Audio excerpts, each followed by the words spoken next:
Renato Gaúcho toma decisão importante no Flamengo. Lateral direito Maurício Isla é absolvido e pode enfrentar o Atlético Paranaense na Copa do Brasil. Time emplaca 5 representantes na seleção da semana da Conmebol Libertadores. E mais, Record vence Globo. Essas e outras, a partir de agora, no seu canal Raflamelo. Cola esse dedo no like, ajude muito o nosso canal, continue compartilhando os nossos conteúdos. Se você ainda não é inscrito, aqui embaixo tem um botão vermelho, você se inscreve. Não se esqueça de ativar o sininho para receber todos os nossos vídeos. Raflamelo 81 nossas redes. Assiste até o final, não pule sequer uma parte, porque tem muita informação do rubro-negro mais querido do Brasil e do mundo. E aí, Mauro Santana, o locutor bacana, mais uma vez aqui, meu parceiro. Daqui a pouco a gente pega a estrada e vai direto para Belo Horizonte enfrentar o América Mineiro domingo. Atenção para o horário. 11 da manhã, hein? Coloca o despertador para não perder, né, Mauro? E não pode esgarçar nos embalos de sábado à noite, hein? Não vai pra estragação e esquecer do jogo. Tem que pegar leve.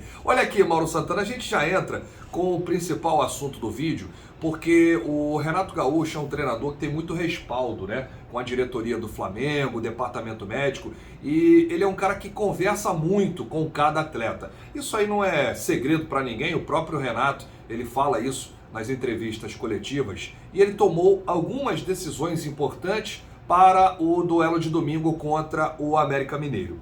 Primeiro, ele conversou com o departamento médico para saber quais jogadores estão mais desgastados fisicamente.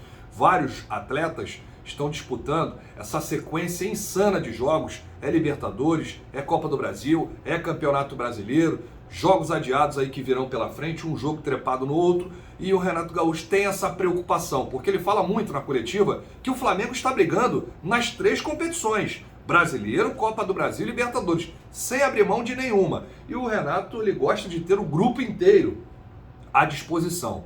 E a primeira medida que ele tomou, primeira decisão do Renato, é poupar o titular Everton Ribeiro.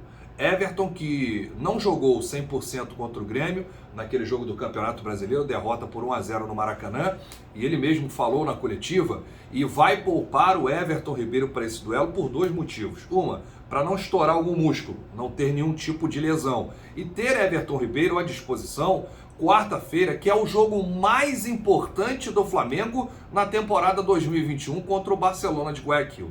Existe a possibilidade de poupar outros titulares. Agora, calma, torcedor. O Flamengo vai mandar a campo o que tem de melhor, é claro, visando esse lado também, para não ter nenhum atleta lesionado e que não perca, né, o fim da temporada 2021 com jogos importantes. Mas Everton Ribeiro está fora. O atleta vai descansar essa partida e estará pronto para enfrentar o Barcelona de Guayaquil no Equador. Outros titulares podem até ser poupados, mas o que vai acontecer? Amanhã ainda tem uma atividade no CT Jorge Elao Indrubu. O Renato Gaúcho vai dar atividade, vai conversar com cada atleta e também o departamento médico antes do embarque à tarde para Belo Horizonte. Já estaremos lá, né, em Minas, aguardando o Flamengo. Uma outra situação são os casos de Arrascaeta e Felipe Luiz. Os 2 jogadores já iniciaram a transição para o campo, eles estão recuperados aí das lesões, mas é pouco provável, né, de começarem o jogo como titulares. Acho muito difícil, inclusive, o Arrascaeta começar como titular e também o Felipe Luiz. É a mesma questão aí do Everton Ribeiro, a gente também não pode acelerar as coisas. Uma outra decisão que o Renato Gaúcho tomou é de chamar alguns jovens para compor o elenco principal. O volante Daniel Cabral, o meia Lázaro e o atacante Thiaguinho não viajaram para o duelo contra o Santos pelo Brasileirão Sub-20.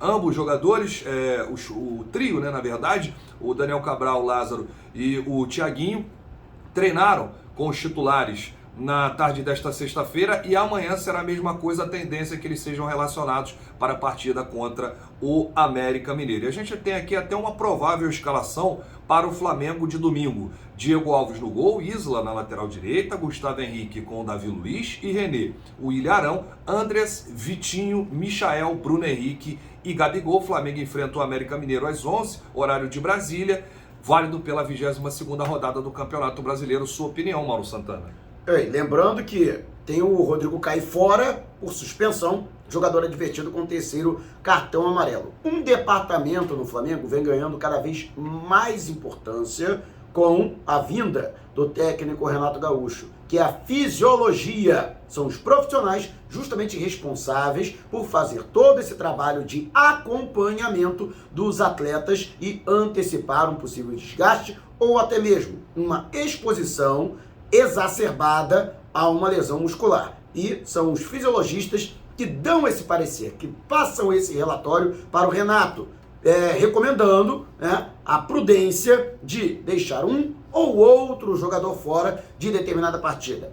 Claro, o discurso interno, e eu sempre falei isso, o Renato está abrindo mão do Brasileirão, muitos torcedores têm esse temor, mas em nenhum momento a cúpula do futebol aceitaria isso, né? Prevalecer um campeonato em detrimento do outro. O que acontece é que realmente o jogo de quarta-feira é extremamente importante, é encarado como o jogo mais importante da temporada até agora para o Flamengo. E o rubro-negro realmente não pode prescindir de nenhum atleta para este compromisso. O técnico Renato Gaúcho quer ter o máximo, a força máxima para viajar ao Equador. E já que o Renato não terá Everton Ribeiro e Arrascaeta, os dois meias de ligação, seria uma boa testar aí o Arão junto com o Thiago Maia, ali a dupla de volante, e o Andrés Pereira jogando mais avançado ali como um meia armador. Seria interessante ver aí essa formação no Flamengo, mas nós não somos os treinadores.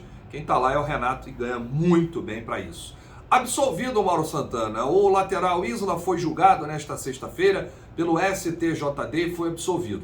O camisa 44 foi expulso no Grêmio, primeiro confronto lá em Porto Alegre, vitória de 4-0 do Mengão, e aí ele foi julgado, ele respondeu por ato desleal ou hostil, mas foi inocentado. Com isso, o chileno fica à disposição para disputar o primeiro jogo da semifinal da Copa do Brasil contra o Atlético Paranaense no dia 20 de outubro, lá na Arena da Baixada, em Curitiba. Está apto aí para enfrentar o Atlético. É ato desleal antijogo, mas a gente lembra que ele foi expulso após ter recebido um segundo cartão amarelo, ou seja, foi uma falta de jogo passível de cartão amarelo que ele acabou recebendo. Já havia sido advertido anteriormente e, portanto, consequentemente, acabou recebendo cartão vermelho ainda no primeiro tempo daquela oportunidade em que o Flamengo goleou o Grêmio por 4-0 na capital gaúcha. Então, os integrantes da comissão disciplinar do STJD entenderam que foi uma falta de jogo, então não havia necessidade, até porque ele já havia cumprido a suspensão automática na partida de volta aqui no Rio de Janeiro, na vitória por 2-0 que sacramentou o ingresso do Flamengo na semifinal da Copa do Brasil, e por isso ele foi absolvido. O Flamengo emplacou 5 representantes na seleção da Conmebol Libertadores, é o primeiro duelo da semifinal, e aí juntos os dois jogos, Flamengo e Barcelona de Guayaquil, Palmeiras e Atlético Mineiro. E o Flamengo emplacou o Diego Alves, goleiro, o Arão, volante, o Andreas, o Bruno Henrique e o Gabriel Barbosa, o Gabigol. Achou que faltou algum jogador do Flamengo aí nessa lista da Conmebol, ou Mauro Santana? Gostaria que o Gabigol não foi tão bem assim, embora tenha participado diretamente dos dois aqui, gols, né? Inclusive o restante da lista, o Marcos Rocha, né, lateral do Palmeiras, o Luan, zagueiro do Palmeiras, o Júnior Alonso, do Atlético Mineiro, o Preciado do Barcelona, o Jair do Atlético Mineiro e o Hulk também do Atlético Mineiro. O Hulk perdeu o pênalti, né? Mereceu estar nessa lista aí dos melhores da semifinal, time da semana da Conmebol, estranho, né? O mais estranho ainda apesar do jogo ter terminado 0-0 e realmente prevaleceram as defesas sobre os ataques no confronto entre mineiros e paulistas, mas o Davi Luiz foi muito bem na sua estreia pelo Flamengo. Eu acho que ele mereceria estar aí nessa relação. Né? O Rodrigo Caio exatamente foi até melhor do que o Davi Luiz, o Rodrigo Caio, né? Atuou aí o jogo todo e ficou fora dessa lista. Eu, sinceramente, não vi Palmeiras e Atlético Mineiro, mas os defensores aí figuram na seleção da semana da Conmebol. O Mauro Santana, Record mais uma vez venceu a Globo.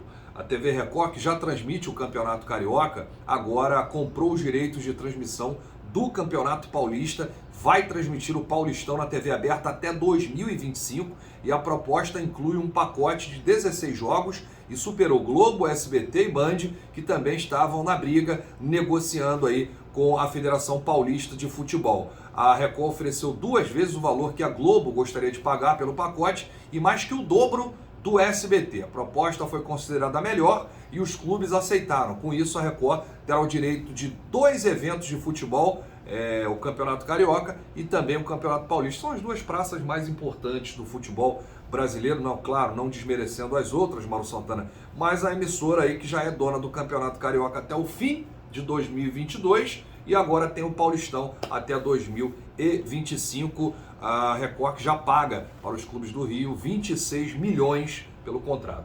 E a Globo que está negociando com clubes e Federação do Rio de Janeiro para tentar novamente adquirir os direitos do Campeonato Carioca, e o Flamengo é o principal entrave. A Globo, inclusive, estaria disposta a pagar a multa à Record para já transmitir no ano que vem. Mas os valores são até muito abaixo dos valores, por exemplo, praticados pela Record. Para você ter uma ideia, cada clube de São Paulo recebia da Globo mais de 25 milhões de reais. Aliás, este foi vamos dizer assim, um dos motivos para o rompimento entre Globo e Flamengo, a partir do ano passado. O Flamengo queria equiparação com os clubes paulistas e a Globo não admitia pagar mais que os 18 milhões que pagava ao trio Vasco, Fluminense e Botafogo aqui no Rio de Janeiro. Mas lógico que esse fato, isso pressiona a Globo, porque o Campeonato Paulista é o principal produto, mais rentável produto entre os campeonatos regionais no Brasil, embora não tenha tanta audiência quanto o Campeonato Carioca, mas a cota do Carioca é menor, por exemplo, do que a cota comercial do Campeonato Paulista. Isso pode pressionar a Globo a aceitar os termos do Flamengo para adquirir novamente o Carioca. Bom, por enquanto a Globo sofrendo aí a sua segunda derrota para a Record. A Globo deve estar desesperada. Valeu, meu amigo Mauro Santana, grande abraço, saudações rubro-negras. A gente volta a qualquer momento com novidades do Mengão, rubro-negro mais querido do Brasil e do mundo. Valeu!